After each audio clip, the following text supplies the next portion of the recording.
From Atlanta, Georgia, welcome to Fearfully and Wonderfully Me, a podcast for women on leadership and life skills with Rhea Story.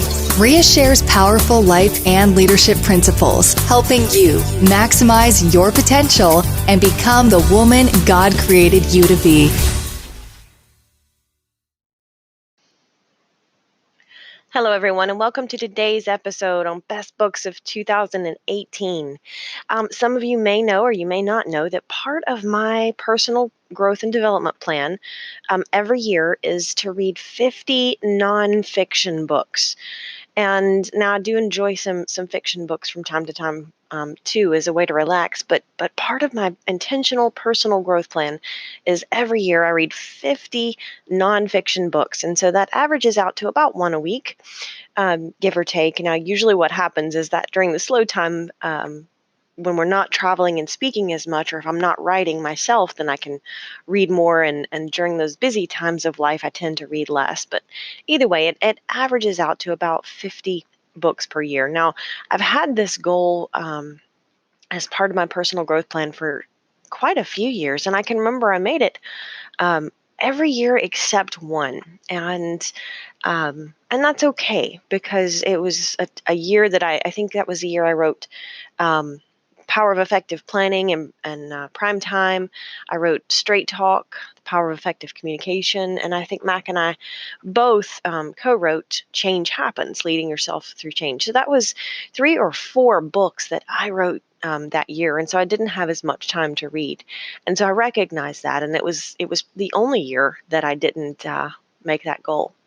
But anyway, what I love to do is, after I've completed the year, I look back over last year and I look at the books I've read and, kind of look at some of the nuggets that I got out of every one. And I love to share those because I know that I always look for good sources of or suggestions for books to read. And so I know that when I come across some really good ones, I love to share those with others, because we're all looking to, expand our level of awareness and help develop our mind. That's why we read, and that's why we grow. We're looking for nuggets of information. Mac and I use the analogy of, it's like mining for gold. You're looking for the gold nuggets. Now, sometimes you might not get gold nuggets every page or every book, but sometimes you do, and you're looking for the gold nuggets. So here goes. My top few books for 2018. I'm going to share with you 4. So top 4 books for 2018 for different reasons. So the first one, probably the top book for 2018 for me that I read, was Switch on Your Brain by Caroline Leaf. And she had some really good research and statistics on how our mindset and our positive attitude physiologically changes the chemicals in our brain. Now, what I loved about this book is, number one, there was tons of science in it, but it wasn't written in a science-y way. And in other words, it didn't go right over my head. Some books are so deep and so technical with the science that you really have to dig in to understand them. But this book wasn't like that. It definitely had some science in it, but it was written in a way that I could read it and understand it without having to digest it too much. So really good book about that. And it had some good statistics and things like that. But what I appreciated about her work is that she presents it from a Christian perspective.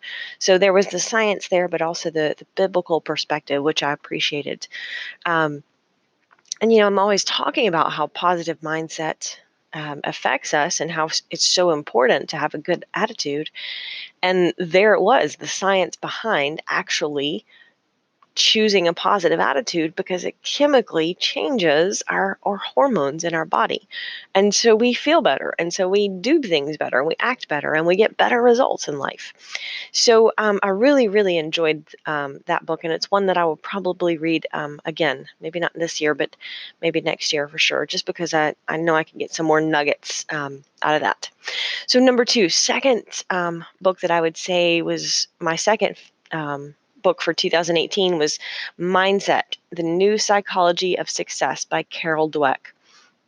Now, what was interesting about this book, it was one of those, um, because I tend to read a lot of books on my Kindle, but I also order a lot of nonfiction books in hardback or paperback, and because I like to have the physical copy to go back to and underline and reference later. So if it's a really good book or one that I expect to get a lot out of, I tend to order the physical book. But a lot of books I read on Kindle just because I read so many of them.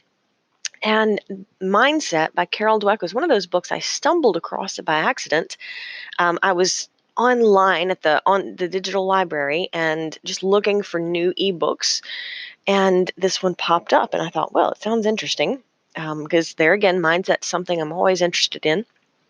And so I read it, and it was so good that I then ordered the physical book as well, because I knew I would go back to this one more than once. And in fact, I offered it to Mac to read first, because I'm like, this was a really good book. But what I loved about her work and in this book, she really had um, some good information on the differences between a fixed mindset versus a growth mindset. And the fixed mindset tends to focus on something that's not changeable. The fixed mindset, in other words, um, fixates on something like talent or innate ability. Well, the problem is that talent's not good enough to help us be successful. And so if we have a mindset of focusing on talent or innate natural ability, you either have it or you don't.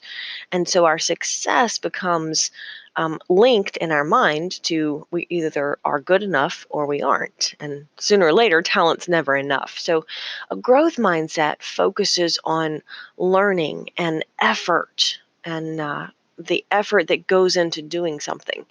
And so, you're not a failure when you don't succeed. It's simply a learning opportunity.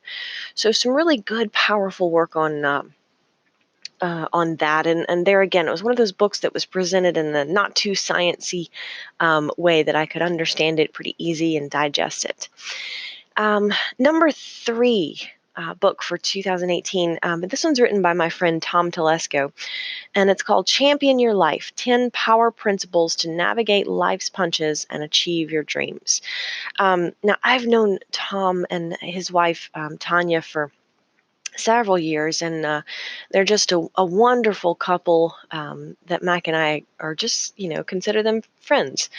And I love when Tom shared this book with us, because it really just had some foundational principles, just like the title says, 10 power principles to navigate life's punches and achieve your dreams. And it was just written in a very simple but effective way that really took those principles and broke them down in a way that the reader could then apply them to their own life. And I really loved the stories that Tom had in there. So number three book for 2018. And then last but not least, top four book that I read for 2018, The Ragamuffin Gospel by Brennan Manning. Now, apparently this book has been around for a long, long time. He wrote it many years ago.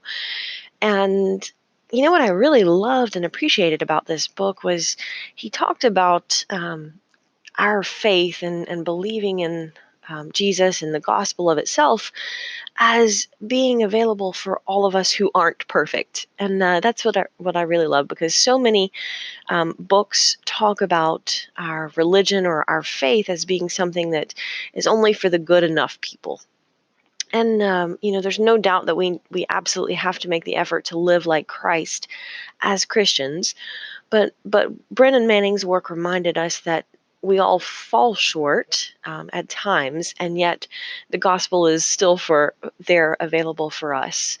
The ragamuffins, or the people who've been broken sometimes in some way, or there's no such thing as being too broken for Jesus. So I really loved and appreciated Brennan Manning's work. I'll probably look for another book from him. It was definitely a good one. I got quite a few nuggets. Now, there again, I've read 50 nonfiction books this year, so there are so many that did stick out, but I wanted to highlight just the top four that really stuck out among the rest for different reasons, and share those with you because there again, I love to share resources that I found value because I know, number one, you're listening to podcasts, so you're interested in developing yourself. And number two, books are another great way to do that. Raise that level of awareness and be intentional about developing your greatest asset and your greatest resource, your mind. Until next time. Start increasing your influence and maximizing your potential with Ria's audiobooks. Available at audible.com, amazon.com, and iBooks. Please visit riastory.com to learn about Ria's books, resources, speaking, and training programs. Thanks for listening.